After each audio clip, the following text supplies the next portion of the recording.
తండ్రి కుమార పరిశుద్ధాత్మకు మహిమ కలుగునుగాక.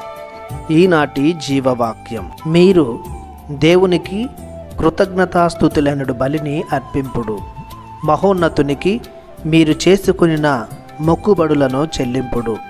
కీర్తన 50 వచనము 14. ప్రియ దేవుని బిడ్డలారా, సహోదరి సహోదరులారా, పరిశుద్ధుడైన దేవుడు మేము దీవించి కాచి కాపాడునుగాక. ప్రభువు మెచ్చే బలులలో అతి శ్రేష్టమైనది కృతజ్ఞతా బలి.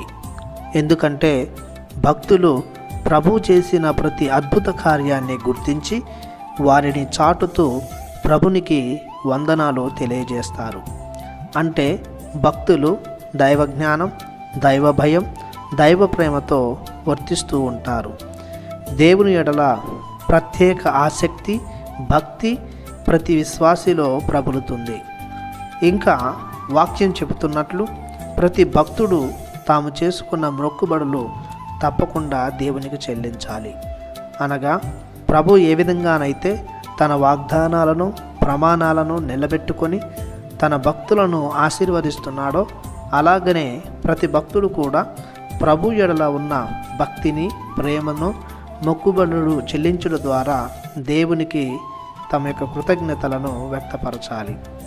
విశ్వాసులు ప్రభువు తమ విన్నపాలను దయచేయటం వలన మొక్కుబడులను చెల్లిస్తుంటారు.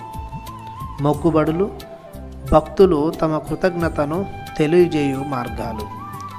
పరిశుద్ధ గ్రంథంలో కూడా కొందరు తాము చేసిన మొక్కుబడులను చెల్లించి దేవునికి కృతజ్ఞతలు చెల్లించారు.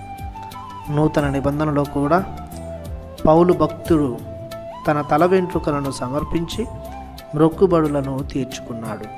దేవునికి సర్వదా కృతజ్ఞుడై జీవించాడు.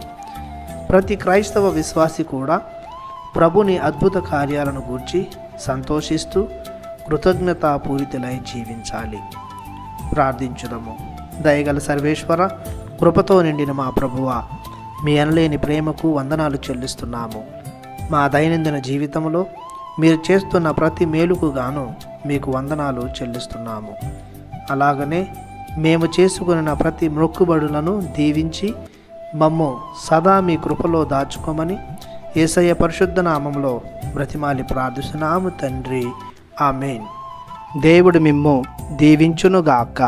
ఆమెన్.